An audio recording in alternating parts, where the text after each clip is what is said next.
Oh wow, my first teaching job uh, in a Catholic school was quite a while ago. Quite a while ago. I was part-time in two schools. One school was I taught the grade school music, and the other school I taught band. So I traveled across the way. And I had not gone to a Catholic school, so this was a different experience.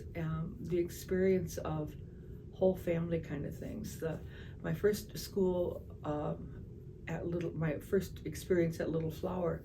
Little Flower was a parish of working class people.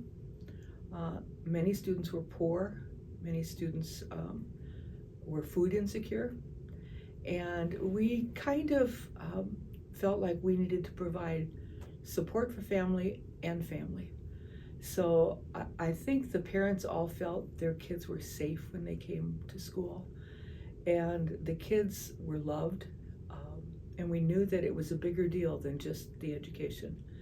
It was about making sure they had coats, making sure they had food. So it was kind of an experience that was more directly helping families.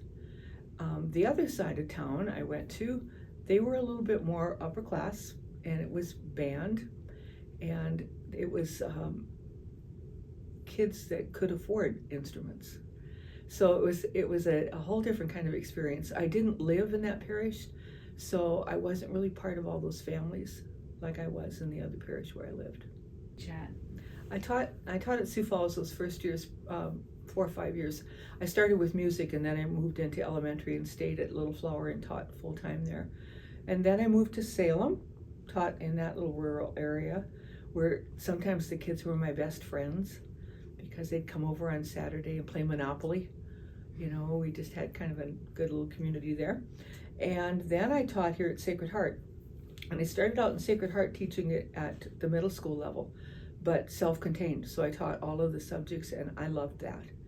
I loved that because you could, like we had an Amelia Earhart day, and every single subject had something to do with Amelia Earhart, ending with one of those toy planes taking a nosedive into an ocean cake. So you know, it was just kind of fun. And then they switched to departmentalized, and I thought, I want that. I want them all together. So then I jumped from 7th down to 2nd. And luckily those kids were really, really smart, because I kind of treated them like 4th graders, I think, but they were a very good class. So that was the last grade school experience I had, because my community thought I should go on to graduate school. So I did, and I came back, and then I taught at Mount Marty, which is also a Catholic school.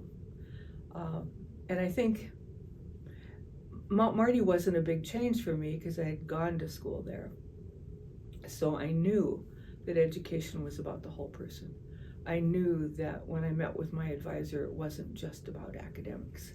It was about whole person things. So that was not as big of a shock to me as the Catholic grade school, since I went to public school. So.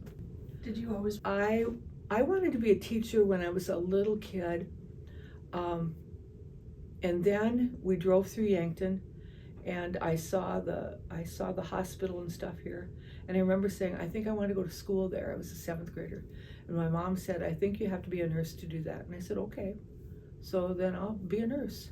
So it was like I didn't choose the profession, I chose the place. Mm-hmm. So I was in Future Nurses and did all that kind of stuff. And when I applied for schools, I thought, well, I wanted to go to a Catholic school. I wanted to see what the difference was. So I applied to Briarcliff and to Mount Marty, and I said, whoever takes me first, I'll go there. So Mount Marty took me first, sent me a catalog, and then it was like, oh my gosh, I don't have to be a nurse. Look at all the things I can do. So then I switched majors, I don't know how many times, because I just was trying them all out, and ended up with music education, and then did the elementary education after that. So yeah. I think it would be the ability to teach the whole person. The ability to be able to say, there is a Jesus that walks with you. There is a consolation in that, you know, and I think sometimes sometimes I find that parents will say, I'm not gonna push my religion onto my kid. They can grow up and they can figure out what they want. But I think what happens is you rob them of a security. You rob them of that ability to say, well, I do have a guardian angel. I do have a loving God who looks out for me. And why would you do that to your kid? Why would you take that away from them when you have it yourself, you know? So that you can do in a Catholic school. You know, when you teach a song in kindergarten to a kindergarten class, if I were a butterfly, and afterward you say, what would you like to be? And some little squirt raises their hand and says, I would really like to be like Jesus, but I don't think I could die on that cross like that. You know, teaching in a Catholic school isn't just about helping them grow. You can't help but grow. You just can't help but grow. When you hear a line like that, you go, oh my gosh, because there's a goodness in there. There's a goodness in there.